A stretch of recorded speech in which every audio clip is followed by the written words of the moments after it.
Reining in its primitive form was born in cattle country, where the American quarter horse was king, and where the ability to stop on a dime, change leads, and wheel around after an errant cow was built into the breed's DNA.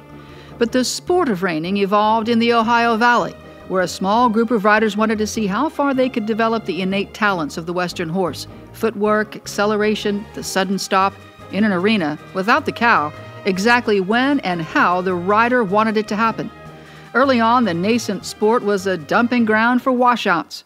If someone had a horse and it wasn't going to make a pleasure horse, didn't make a cutter, barrel horses that were too slow. If it was too ugly to halter. And they would kind of go down the line, and finally they would say, well, this horse isn't good for anything else. Maybe we can make a reiner out of it. But eventually, reiners began breeding for the specific demands of their sport, and that made all the difference. Bob was really the first one to build a breeding program. Bob was ahead of the rest of us. And I didn't do it because I thought I was going to make money. I didn't do it because I thought it was profitable. To me, it was a necessity. Reiners pioneered new sliding shoes and better arena footing as their sport spread east to the coast, and then south, and then back to its roots in the west, with a move to a new home in Oklahoma City that allowed the eastern reining horse to marry the western stock horse, giving reiners a new look and their discipline a wider base of support. Well, when the two come together, that's what you see today.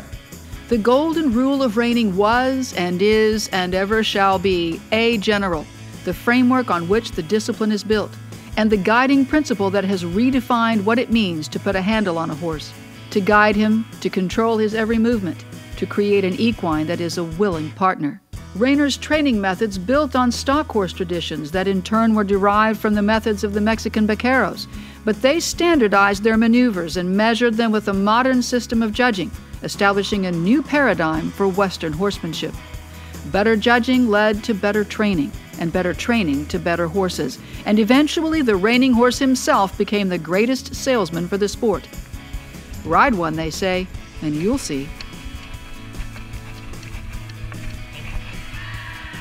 First spin, you're like hooked. Try your hand at reining and experience the challenge of building toward perfection, the thrill of doing it full throttle. The joy of that moment when it all comes together, when the horse and rider fulfill the dream born in that Coliseum in Columbus of the penultimate in Western horsemanship.